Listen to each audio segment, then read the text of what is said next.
반드시 봐야 되는 영화 1위, 보고 또 봐도 재밌는 영화 1위, 한 번 보면 끝까지 보게 되는 가장 대표적인 영화가 쇼생크 탈출입니다. 언제부턴가 앤디의 방에 섹시한 여배우 사진이 붙어 있습니다.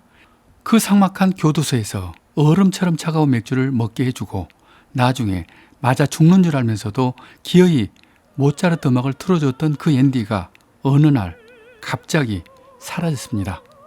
앤디의 방까지 허겁지겁 찾아온 교도소 소장은 앤디를 찾아내라고 지랄 발광을 합니다. 경찰들이 사이렌을 울리며 교도소 문 앞까지 들어닥칠 때 권총을 집어든 소장은 한바탕 하는 줄 알았지만 그 권총을 턱에 대고 방아쇠를 당겨버립니다. 그 순간 탈출한 앤디는 소장의 검은 눈을 찾아 여유있게 떠나고 있습니다. 결국 그렇게 악랄하고 잔인했던 위선자 소장은 앤디에게 완벽하게 당한 것입니다. 죄 없는 앤디를 죽을 때까지 종으로 부려먹으려다가 지가 먼저 죽은 것입니다. 이렇게 재미있는 영화가 제작할 때는 무조건 망한다고 했습니다. 여자가 나오지 않는 영화가 뭔 재미가 있겠냐는 말입니다. 정말 여자는 한 명도 나오지 않았고 흥행도 실패했습니다. 아카데미 수상 후보에 7개 부문이 올랐지만 어떤 상도 타지 못했습니다. 그리고 영화는 제작비를 걱정할 정도로 썰렁하다가 잊혀졌습니다. 그런데 10년 후 놀랄 만한 이변이 일어납니다. BBC에서 다시 보고 싶은 영화 1위에 이 영화 쇼생크 탈출이 올라간 것입니다. 세계적으로 유명한 영화 평가 사이트 IMDb에서도 영화 대부를 제껴버릴 정도로 쇼생크 탈출의 인기는 압도적이었습니다. 정말 알 수 없는 현상이 벌어진 것입니다. 그럼 이전에 이 영화가 빛을 보지 못한 이유는 무엇일까요? 한마디로 운이 없었습니다. 그의 좋은 영화들이 너무 많았던 것입니다. 포레스트 검프, 블루스카이, 펄프 픽션, 라이온 킹 등 기라성 같은 영화들 때문에 순위에서 밀린 것입니다. 그러나 흐르는 세월은 이 영화의 가치를 다시 들춰냈습니다. 한번 이 영화를 본 사람들은 이 영화를 잊지 못하고 끊임없이 방송국에 다시 보고 싶다는 요청을 하는 것입니다. 이것을 예사롭지 않게 본 CNN의 창립자 테드 터너가 영화의 판권을 아예 사서 한 달에 한 번씩 틀어주면서 다시 뜨게 된 것입니다. 다 끝났다고 생각했지만 그것이 끝이 아니었던 것입니다.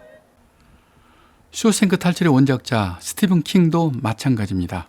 지금은 스티븐 킹을 모르는 사람이 없지만 무명 시절에 쓴 원고가 무려 30번이나 거절당하자 쓰레기통에 던져버렸습니다. 그리고 모든 것을 포기한 스티븐 킹은 술과 마약으로 세월을 보내게 됩니다. 이것을 보는 그의 아내 테비사가 울면서 호소를 합니다. 나는 당신의 글이 좋아 결혼한 사람이에요. 저처럼 당신의 글을 좋아하는 사람이 분명히 있습니다. 그 출판사는 아직 당신의 재능을 모를 뿐입니다. 이렇게 포기하기는 당신의 재능이 너무나도 아까워요. 그 말에 용기를 얻어 다시 완성한 그 원고가 소설 캐리입니다. 그 소설 캐리가 그 유명한 캐리라는 호러 영화를 만든 것입니다. 이 역시 끝났다고 생각했지만 그것이 끝이 아니었던 것입니다. 망했다고 생각했던 영화가 다시 뜨고 그 원고를 쓴 작가 스티븐 킹도 포기했다가 다시 뜬 것입니다. 이렇게 거의 절망 속에서 다시 뜨게 된 사례는 우리 주변에 또 있습니다. 우리는 송가인을 어느 날 알게 되었습니다. 그 송가인도 이미 10년 전에 전국 노래자랑에서 1등을 했었고 음반까지 낸 가수였으며 가요 무대에도 여러 번 나왔지만 그때는 아무도 송가인을 몰랐습니다. 그런데 미스트롯이란 무대가 생기고 거기에서 이렇게까지 송가인이 다시 뜨게 될 줄은 아무도 몰랐던 것입니다. 스티브 잡스가 자신이 만든 회사 애플에서 쫓겨나는 것이 애플과 인연이 끝나는 줄 알았습니다. 그런데 그가 다시 애플에 돌아와서 지금 이렇게 스마트폰으로 세상을 뒤집어 버릴 줄을 누가 알았을까요? 그래서 사람도 일도 죽기 전까지는 그 끝을 모른다고 해야 맞습니다. 이것이 우리가 힘들다고 포기하면 안 되는 이유입니다. 만약에 우리가 포기하면 제일 좋아하는 놈들은 우리를 우습게 알던 바로 그놈들입니다. 너 그럴 줄 알았어. 너 주제 그만큼도 대단한 거야. 그런 더러운 말을 듣게 될 것입니다. 그리고 정말 참을 수 없는 것은 그놈들이 옳고 내가 틀린 것이 되는 것입니다.